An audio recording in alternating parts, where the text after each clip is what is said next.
साल मेरे बोर्ड्स थे और मैं पढ़ रहा था। एक्चुअली पढ़ना पड़ रहा था क्योंकि मैंने साइंस ले ली थी, या फिर साइंस मेरे ले ली, कुछ समझ नहीं आ रहा था भैया। तो मैंने अपने नोट्स सिमरन को दिए हुए थे क्योंकि मेरा उस पर थोड़ा सा था, पर उसका मेरे पे बिल्कुल भी नहीं था। पर मुझे लगा कि इसकी हेल्प करूंगा, केयर करूंगा तो एक दिन पढ़ जाएगी। चूतिया था मैं, ऐसे थोड़ी ना होता है। तुम हेल्प करोगे, केयर करोगे और वो पढ़ जाएगी। नहीं, उसको बोलो कि तेरे को कल छोड़ दूंगा, अभी आएगी बगी बगी। तो मेरे को नोट चाहिए थे क्योंकि नेक्स्ट डे मेरा फिजिक्स का एग्जाम था। फिजिक्स सुनते ही डर लगता है ना। दूर गांव में जब बच्चा रोता है ना तो उसकी मम्मी बोलती है, बेटा सो जा, नहीं तो न्यूटन ग्रेविटेशन के लॉ समझाने आ जाए। बच्चा भी सो जाता है। फक पहन, ग्रेविटेशन तो बहुत हार्ड है, सो जाओ चुपचाप। तो मैं सिमरन के घर गया नोट्स लेने। बेल बजाई, अंकल जी नीचे आए, मुझे देख के चौंक गए। बेटा तुम तो सिमरन के दोस्त आदित्य हो ना? मैं कहा अंकल जी आप तो सिमरन के बाप शिशपाल हो ना? मुझे लगा इंट्रो ऐसे होता है। फिर मैंने बताया कि अंकल जी मैं सिमरन के ट्यूशन में पढ़ता हूँ और उसे मैंने नोट्स दिए थे तो मुझे भी नोट्स चाहिए थे। अंकल जी कहने लगे, पर बेटा सिमरन तो ट्यूशन गई है, छुट्टी है। कहते क्या बात कर रहा है?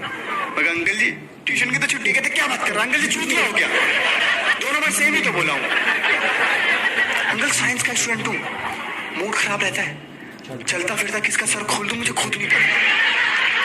दिमाग में ऑप्टिक्स चल रही है। फिजिक्स का नाम सुना है, जो दिमाग का भौसड़ा कर देती है। कल उसका एग्जाम है और वो गई होगी कहीं अमित के साथ अपना माउथ ब्लैक करवा रही होगी। ये लाइन मैंने उनसे नहीं बोली, बेटी है ना उनकी, बुरा मान जाता है। तो अंकल जी थोड़ा नर्वस हो गए। कहते बेटा जब वो आएगी तो मैं नोट्स भिजवा दूंगा, अभी आप जाओ। मैंने कहा नहीं अंकल, मेरे को अभी नोट्स चाहिए। मैं यहाँ पे बैठ के वेट करता हूँ क्योंकि मेरे को सब कुछ देखना भी था, क्योंकि मेरे को नोट्स अभी ही चाहिए। मैं बैठ गया, ये आई, ये परी अब भी उड़ रही है क्योंकि उसको कुछ पता ही नहीं। आई एम लाइक अभी पर को तेरे दिए जाएंगे तेरे। ये आई स्टेयर्स पे चढ़ गई, मम्मी को बोली मम्मी कॉफी भिजवा देना मेरे रूम में, मेरे को आज कुछ ज्यादा ही पढ़ना है और प्लीज मेरे को कोई डिस्टर्ब मत करना। इतने में पापा ने आवाज मारी, बेटा इधर आओ। ये कह रही पापा नहीं वो अभी मैं बहुत बिजी हूँ, प्लीज बाद में मत करना। अरे इधर आ। इतने में अंदर से मैं निकला। मेरे को देख के इसके होश ही उड़ गए। इसकी मेरी आंखों में बात हो रही है। तूने कुछ बताया तो नहीं? सब बताया मैंने। कहती क्यों? ठुकरा के मेरा प्यार, मेरा इंतकाम देखेगी। और ये अब भी कॉन्फिडेंस में और फील्डिंग में लगी हुई है। तो पापा ने पूछा बेटा कहाँ गई थी? पापा ट्यूशन, बोला था आपको मैं ट्यूशन जा रही हूँ। पर बेटा ये तुम्हारे ट्यूशन में और ट्यूशन की तो आज छुट्टी है। ट्यूशन की छुट्टी थी तो मैं अंजलि के साथ उसके घर पढ़ने लग गई। मैं बताना भूल गई थी। पर बेटा मैंने अंजलि के घर भी फोन करके पूछा था, तुम वहां भी नहीं थी। ओ अंजलि और मैं जब घर गए ना तो घर में सारा कुछ बिखरा हुआ था। तो हम उसके बाद फिर मनीषा के घर निकल गए पढ़ने।